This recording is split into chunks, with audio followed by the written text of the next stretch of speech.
नमस्कार। आज मैं आपको माँ शैलपुत्री की कहानी सुनाऊंगा, जो कि माँ दुर्गा के 9 रूपों में से प्रथम रूप है। माँ शैलपुत्री अपने पूर्व जन्म में प्रजापति दक्ष की पुत्री थी और उनका नाम सती था। दक्ष भगवान ब्रह्मा के मानस पुत्र थे और उन्हें अपनी शक्ति और पद का बहुत अभिमान था। सती ने बचपन से ही भगवान शिव को अपना पति मान लिया था। जब वह विवाह योग्य हुई, तो दक्ष ने उनके लिए कई राजकुमारों का प्रस्ताव रखा, लेकिन सती का मन शिव में ही रमा रहा। उन्होंने कठोर तपस्या करके शिव को प्रसन्न कर लिया। शिव, जो वैरागी थे और शमशान में रहते थे, उनका रहन सहन दक्ष को पसंद नहीं था। दूसरी तरफ सती के हठ और प्रेम के कारण शिव ने उनसे विवाह का प्रस्ताव स्वीकार कर लिया। जब शिव बारात लेकर दक्ष के महल में पहुंचे, तो दक्ष ने उनका अपमान किया और उन्हें अपनी बेटी के योग्य नहीं माना। परंतु फिर भी देवताओं के आग्रह पर उन्होंने विवाह को अनुमति दे दी, लेकिन उनके मन में शिव के प्रति घृणा बनी रही। एक बार दक्ष ने बृहस्पति सव नाम का एक बहुत बड़ा यज्ञ आयोजित किया। उन्होंने सभी देवी देवताओं, ऋषि मुनियों और राजाओं को बुलाया, लेकिन जानबूझकर भगवान शिव और सती को निमंत्रण नहीं भेजा। दक्ष का उद्देश्य शिव को नीचा दिखाना था। जब सती को यह पता चला, तो उनका मन बहुत व्यथित हुआ। वह अपनी माँ और बहनों से मिलने को बेचैन हो गई। उन्होंने शिव से कहा कि वह अपने पिता के यहाँ बिना निमंत्रण के जाना चाहती हैं। शिव ने उन्हें समझाया कि बिना बुलाए जाना उचित नहीं है और इससे अपमान ही मिलता है। लेकिन सती भावुकता में अपने पिता के यहाँ जाने पर अड़ी रहीं। शिव ने उनका हठ देखकर उन्हें अनुमति दे दी। सती जब अपने पिता के महल पहुंची, तो किसी ने भी उनका स्वागत नहीं किया। उनकी बहनें और माता तो उनसे मिलीं, लेकिन उनके पिता दक्ष ने उनकी घोर उपेक्षा की।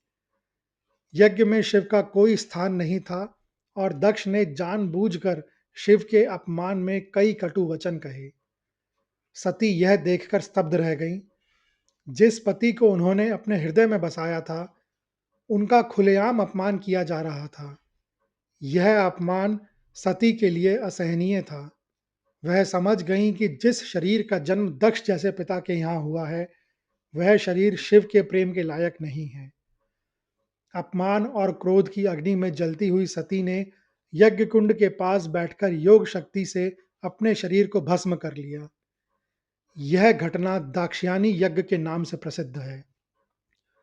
जब भगवान शिव को सती के आत्मदाह का समाचार मिला, तो वे अत्यंत क्रोधित हो उठे। उनका तीसरा नेत्र खुल गया और उन्होंने अपना रौद्र रूप धारण कर लिया। उन्होंने अपनी जटा से एक बाल निकाला और उसे धरती पर पटक दिया। उस बाल से वीरभद्र और महाकाली प्रकट हुए। शिव ने उन्हें आदेश दिया कि वे दक्ष के यज्ञ को नष्ट कर दें। वीरभद्र और महाकाली ने दक्ष के यज्ञ स्थल पर पहुंचकर भयंकर विनाश मचाया। उन्होंने दक्ष का सिर भी उनके धड़ से अलग कर दिया और उसे यज्ञ की अग्नि में फेंक दिया। पूरे ब्रह्मांड में हाहाकार मच गया। इसके बाद अत्यंत दुखी और क्रोधित शिव ने सती के जले हुए शरीर को अपने कंधे पर उठाया और पूरे ब्रह्मांड में तांडव करना शुरू कर दिया। शिव का यह तांडव सृष्टि के विनाश का कारण बन सकता था। उनके पैरों के नीचे पूरी पृथ्वी कांप रही थी और हर तरफ प्रलय का माहौल बन गया था। यह देखकर सभी देवता भगवान विष्णु की शरण में पहुंचे और उनसे भगवान शिव के क्रोध को शांत करने का आग्रह किया। भगवान विष्णु ने सृष्टि को बचाने के लिए अपने सुदर्शन चक्र का उपयोग करने का निर्णय लिया। जब शिव तांडव कर रहे थे, तब भगवान विष्णु ने अपने सुदर्शन चक्र से सती के शरीर को 51 टुकड़ों में काट दिया। जैसे जैसे सती के शरीर के टुकड़े और आभूषण अलग अलग स्थानों पर गिरे, शिव का क्रोध धीरे धीरे शांत होता गया। सती के शरीर के ये 51 टुकड़े जहां जहां गिरे, उन स्थानों को पवित्र शक्ति पीठ के रूप में जाना जाने लगा।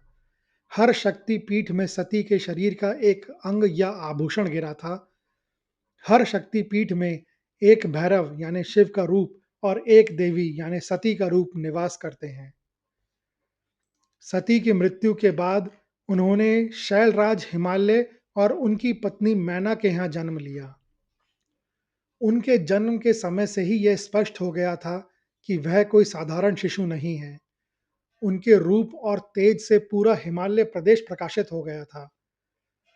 माता-पिता ने उनका नाम पार्वती रखा, जिसका अर्थ है पर्वत की पुत्री, लेकिन उन्हें उनके पिता के नाम से जोड़ा गया, इसलिए उन्हें शैलपुत्री भी कहा जाता है। बचपन से ही उनका मन सांसारिक सुखों से दूर शिव की भक्ति में लीन रहता था।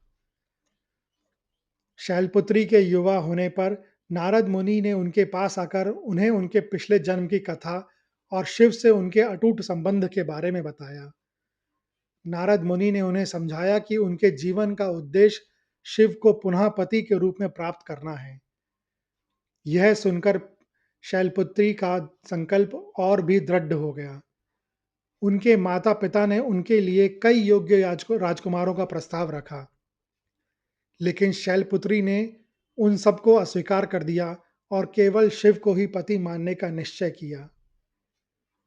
शैलपुत्री ने अपना संकल्प पूरा करने के लिए हिमालय के घने जंगलों में जाकर कठोर तपस्या शुरू कर दी। यह तपस्या कोई सामान्य तपस्या नहीं थी। उन्होंने अपना राजसी जीवन छोड़कर एक तपस्विनी का जीवन अपनाया। तपस्या के पहले चरण में उन्होंने वर्षों तक केवल फलों और कंद-मूल पर ही जीवन व्यतीत किया। उन्होंने भीषण गर्मी और कड़ाके की ठंड दोनों को सहन किया। इसके बाद उन्होंने भोजन और जल का भी त्याग कर दिया। वह केवल हवा पर ही जीकर तपस्या करती रहीं। इस कारण उनका एक नाम अपर्णा भी पड़ा। उनकी तपस्या की कठोरता ऐसी थी कि उन्होंने अपने शरीर को पूरी तरह से सुखा लिया था। यह तपस्या बहुत वर्षों तक चली। उनके तप के तेज से तीनों लोक प्रभावित होने लगे। कई बार देवता उनकी तपस्या को भंग करने की कोशिश करते, लेकिन पार्वती अपनी दृढ़ता से तस से मस नहीं हुई। उनकी तपस्या की शक्ति इतनी अधिक थी कि भगवान शिव, जो स्वयं कैलाश पर्वत पर समाधि में लीन थे, उनकी ओर आकर्षित हुए। जब पार्वती की तपस्या पूर्ण हुई, तो भगवान शिव ने उनकी परीक्षा लेने का निर्णय लिया। उन्होंने एक ऋषि का वेश धारण किया और पार्वती के पास पहुंचे। ऋषि ने शैलपुत्री से कहा, हे देवी, आप इतनी कठोर तपस्या क्यों कर रही हैं? आप तो एक राजा की पुत्री हैं। आप एक ऐसे व्यक्ति के लिए तपस्या कर रही हैं जो शमशान में रहता है, अपने शरीर पर भस्म लगाता है और उसके पास कोई धन संपत्ति भी नहीं है। वह आपके योग्य नहीं है। यह सुनकर शैलपुत्री क्रोधित हो गईं।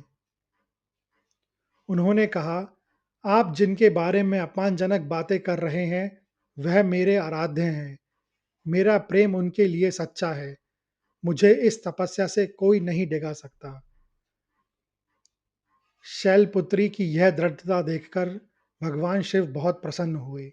उन्होंने अपने असली रूप में आकर शैलपुत्री को दर्शन दिए और कहा, तुम्हारी तपस्या सफल हुई। मैं तुम्हें अपनी पत्नी के रूप में स्वीकार करता हूँ।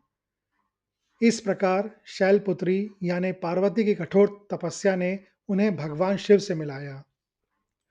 उनकी यह कहानी हमें सिखाती है कि सच्चा प्रेम, दृढ़ संकल्प और अथक प्रयास से हर लक्ष्य को प्राप्त किया जा सकता है।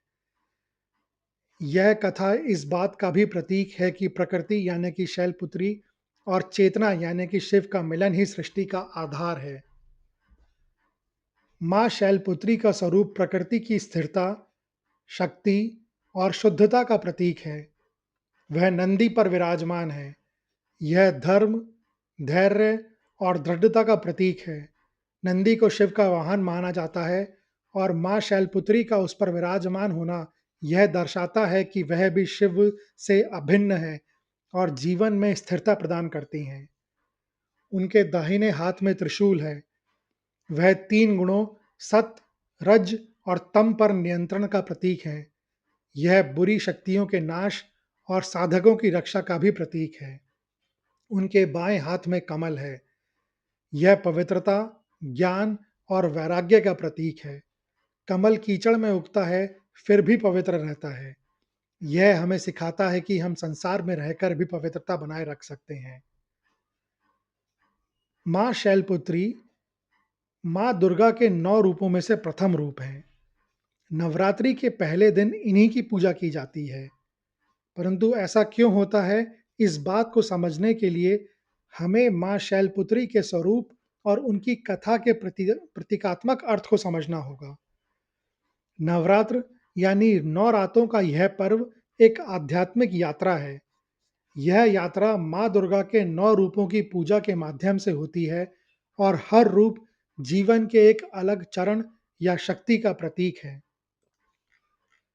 माँ शैलपुत्री जीवन की शुरुआत का प्रतीक है। शैलपुत्री का शाब्दिक अर्थ पर्वत की बेटी है। पर्वत स्थिरता, दृढ़ता और आधार का प्रतीक है। जब हमें कोई भी नई शुरुआत करनी होती है, चाहे वह आध्यात्मिक हो या सांसारिक, हमें सबसे पहले स्थिरता और मजबूत आधार की आवश्यकता होती है। नवरात्र की शुरुआत भी एक नई आध्यात्मिक यात्रा है। इसीलिए इस यात्रा को शुरू करने के लिए माँ शैलपुत्री की पूजा की जाती है, ताकि हमें जीवन और साधना में स्थिरता मिल सके। माँ शैलपुत्री सृष्टि के आधार का प्रतीक हैं। पौराणिक कथा के अनुसार शैलपुत्री ही वह शक्ति है जो शिव को पूर्ण करती हैं। वह प्रकृति का प्रतिनिधित्व करती हैं और शिव चेतना का। इन दोनों के मिलन से ही सृष्टि का निर्माण होता है। नवरात्रि की पूजा भी सृष्टि की शक्ति की उपासना है और इस शक्ति का आधार शैलपुत्री है। माँ शैलपुत्री कठोरता और दृढ़ता का प्रतीक हैं। उनकी कथा में यह भी बताया गया है कि उन्होंने शिव को पाने के लिए हजारों वर्ष तक कठोर तपस्या की थी। यह तपस्या उनकी दृढ़ता और संकल्प का प्रतीक है। जीवन में किसी भी लक्ष्य को पाने के लिए हमें ऐसे ही दृढ़ संकल्प और कठोरता की आवश्यकता होती है। नवरात्रि के पहले दिन जब हम साधना का संकल्प लेते हैं, तो माँ शैलपुत्री की पूजा हमें यह सिखाती है कि हमें अपने पथ पर अडिग रहना चाहिए। माँ शैलपुत्री मूलाधार चक्र की देवी हैं। योग और तंत्र शास्त्र के अनुसार माँ शैलपुत्री मूलाधार चक्र की अधिष्ठात्री देवी हैं। यह चक्र शरीर का पहला और सबसे निचला चक्र है, जो हमारे आधार, स्थिरता और जीवन शक्ति का प्रतीक है। नवरात्रि की साधना में पहले दिन मूलाधार चक्र को जागृत किया जाता है और इसीलिए माँ शैलपुत्री की पूजा सबसे पहले होती है। इन सभी कारणों से नवरात्रि के पहले दिन माँ शैलपुत्री की पूजा की जाती है। नवरात्रि के पहले दिन माँ शैलपुत्री की पूजा हमें यह संदेश देती है कि जीवन की शुरुआत में हमें अपने लक्ष्यों के प्रति दृढ़ और स्थिर बने रहना चाहिए। वह हमें अपने आध्यात्मिक यात्रा के लिए एक मजबूत और स्थिर आधार प्रदान करती हैं। यह कहानी सुनने के लिए धन्यवाद। अगर आपको यह कहानी अच्छी लगी हो, तो कृपया इस वीडियो को ज़्यादा से ज़्यादा लोगों के साथ शेयर करें, लाइक करें व चैनल को सब्सक्राइब करें। कमेंट्स बॉक्स में लिखें, जय माँ शैलपुत्री, जय माँ दुर्गा।